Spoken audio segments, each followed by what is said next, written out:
Episode শেষ হওয়ার পরেই দেখুন আপনার প্রিয় সিরিয়াল সান নেক্সটে ভারতের যে কোনো জায়গায় বিনামূল্যে অ্যাপ ডাউনলোড করুন। এই চাকরির কথাটা না বললেই নয়, এখন তোকে সান্ত্বনা দেওয়ার সময়, তাই না? সেই দায়িত্বটা তোর, সেটা কি তুই পালন করছিস? বউয়ের মন ভালো করতে ওকে চকলেট এনে দিয়েছিলি। এটাকে কি বলে জানিস? জুতো মেরে গরু দান। ওর যে এখন বোনের অবস্থা, তোর উচিত ছিল ওকে কোনো গিফট বা চকলেট না দিয়ে ওর পাশে থেকে ওকে মেন্টাল সাপোর্ট দেওয়া। জানি আমি তোর সেসব বুদ্ধি নেই, তবুও বললাম।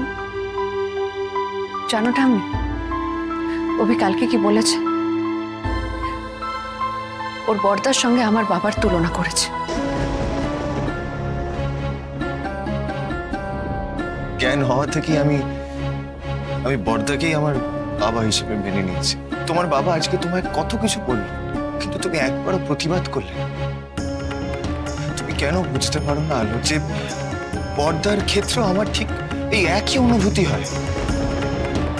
কার সাথে ঘর করছিস রে মা? সত্যি কপাল করে এমন বর পেয়েছিলি বটে।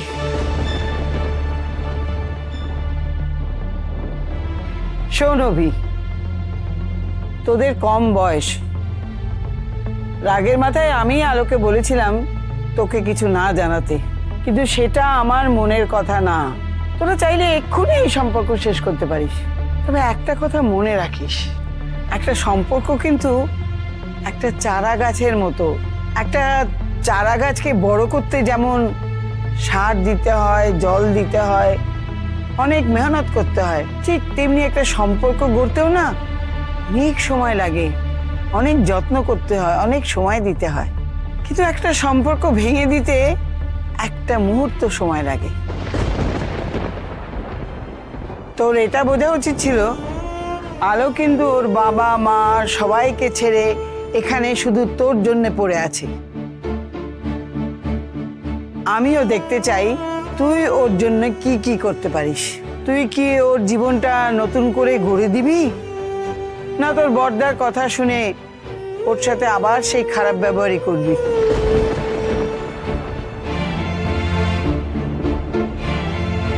তুই এক কাজ কর, তুই এই প্রত্যেকটাতেই অ্যাপ্লাই কর। ইন্টারভিউগুলো অ্যাটেন্ড করা গেলেই তো আর কাজ পেয়ে যাবি না, তবে এতগুলোর মধ্যে কোনো না কোনো কাজ তো তুই পেয়েই যাবি। শোন, একটা কথা বলি, জীবনে দুঃখ কষ্ট সবই থাকবে, কিন্তু এগুলোকে সব ভুলে আমাদের সামনের দিকে এগিয়ে চলতে হবে। কি করবি বল? একদম ঠিক বলেছো ঠাম্মি, আমি ইন্টারভিউগুলো দিতে যাব, তুমি চিন্তা করো না। তাই কর, আমাকেও একটা কাজে বেরোতে হবে, আমি আসি। চল।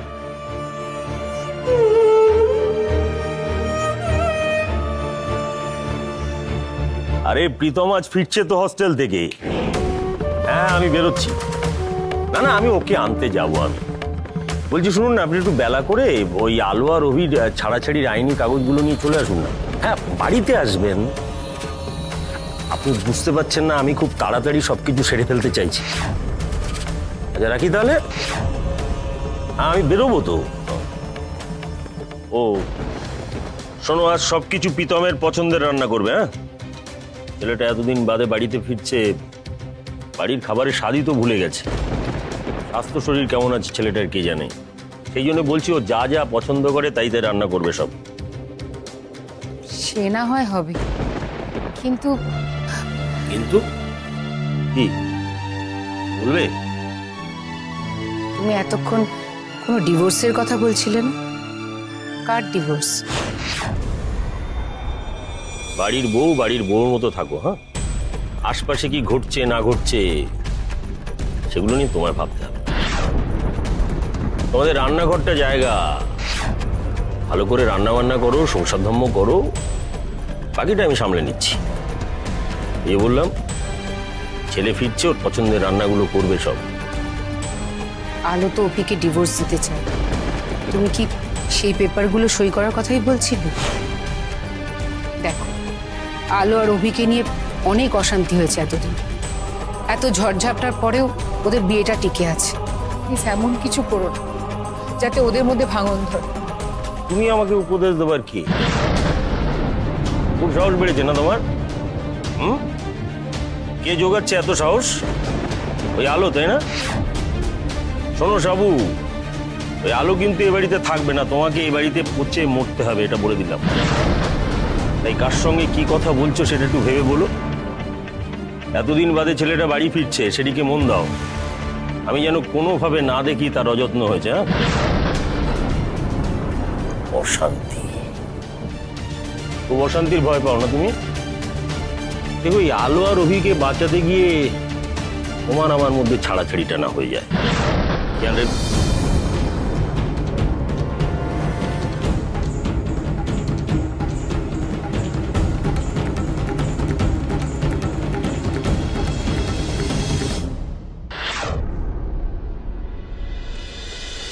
আরে বলছি তো আমি কথা বলতে পারবো না এখন।